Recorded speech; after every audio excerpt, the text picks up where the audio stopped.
Yeah, good? Okay, no worries. We're in the third hall. As long as you feel good, everybody happy, yeah? Oh, we continue, yeah? Yeah. Okay. Now, anyways, in the beginning of the 19th century, as we know, people didn't have nothing, even electricity in this side of the world. So basically, these people, this family, was surviving at the beginning with what they grew in the land. Obviously, they sold, and this was the way how they feed themselves, how they dress themselves. On one lucky day, working with the land, they found this white, shiny, quartzy sand. And even if you come closer and you try, you see the white one that is on the ground, just come, don't be afraid. Come and try the sand. You will see it's totally different. You see the white one, try one. Wow. Or put your hand on top here. 好软哦 You see how soft it is. Yeah. Yeah, 这边 but 这边更 So they realize as well that this is not a 哇，好舒 simple. 服哦！ You come here. 哇，这就这样子，这里摸看看，好软的沙子哦。 And they realize超 that 软 this 的， is not 妈呀 simple 这边 gravel. 好软 So 的， this 那 is 你摸 something 吹一 special. 去 They 摸。 call for the specialist, and the specialist is explaining, oh dear mind, you have to dig. This is 那些 very 话是 good 假话。 money you can get, you know. 真话， This is 他说可以 quartz 放 sand, 3个 and 月 from 都不会 this 坏 sand。they're making glass. Well, in these days we say business plan is ready. Ready. We dig. So they try to dig from the top. That's the easiest way. In, out, done, dusted. Whoops, but not working out. Because there is a dolomite, and through the dolomite, no way. But then again, if there is a very good money involved, oh, they need to think. They think, and they dig from the side. They get in, and they start the digging. But the digging did not happen with the 拉链 shovels, 呢？吃 as 拉 we 链 think. 呢？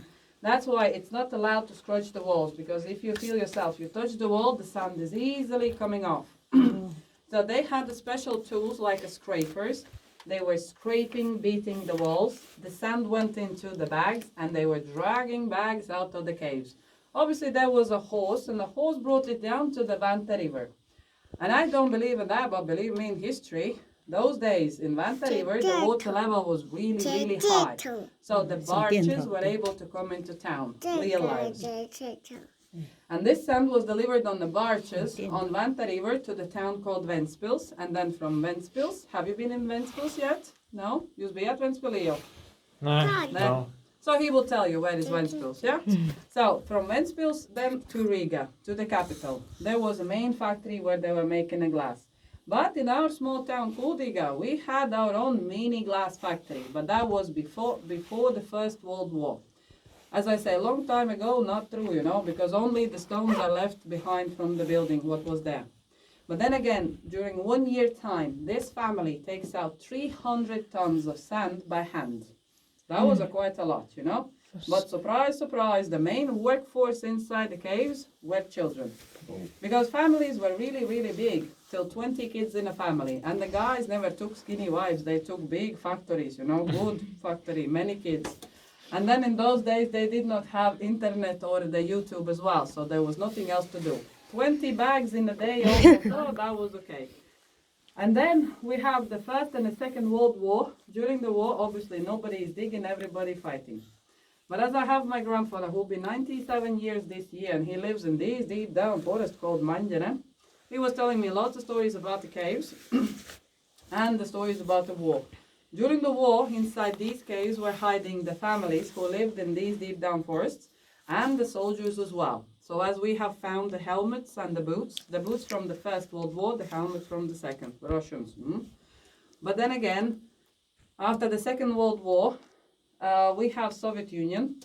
And then, as I say, the boys in the Kremlin, Moscow, they think, oh, we have bigger Mother Russia, now we want more money. And they make up a thing, and they call it nationalization. But in simple language in Baltics, we call it prihvatization. So as the government was taken away from the families, all the property, so that belonged to the government then. So these caves were taken away as well. But then sometimes people ask, what happens with these caves from the beginning of the Soviet Union till 90s? As in 90s, we had independence in Baltics. So I always laugh as well, United States of America, we have United States of Baltic, you know. But anyways, we had our independence, and then people were allowed to return the properties. So this family does the same. But you see, I'm saying big thanks to this family, because when they returned the property, they had an option to continue the business. As what is interesting in Lithuania in these days, not far away from the town called Šiauliai, still digging a quartz sand and selling it for the glass bottle making. And in Estonia, in Pilzu, they had the same caves, but during the Soviet Union, they dug it and they did not care about the saving or anything. And all the dolomite, everything comes down. And you see, this family, they had the chance to continue the business, but I think they made the right decision, and they made the decision to save the living history. So such a history in Latvia like this, it is a very, very big rareness that have been saved from the 19th century even till nowadays, and we're able to walk inside it. And that's why I can say as well, it's only officially, like my grandpa says, oh, it's for you and tourists 2-kilometer long cave labyrinth. But for me, oh, they're much, much longer. If you know what part is on, but he's keeping quiet and he's not telling me, but don't you worry, he's still alive, I will find out. But anyways, on the paper, officially, there are 2-kilometer long cave labyrinths where people were mining the quartz sand. In Latvia, such caves are only once. And I would be able to say 70%, almost 70% in the whole Baltic, such caves like these, who are saved from the 19th century till nowadays. They're only once as well. So I think we have lots of stuff what we can be proud of in our small Latvia. Yeah? So that's why I say our living history, in any country we are, any person, like any nationality we are, our living history is our identity. This is who we are and what we have. So we're able to show to the other nations, and people can come and see it. Yeah? Yeah. So that's the little story in Balamori. So basically, in such a short time period, I'm not able to tell you all the story. Believe me, I like to talk a lot. But I can tell you only, like I told you, how they were born, who was working inside, why they sold the sand, and who was hiding inside the caves as well, and what happened to the caves during the war.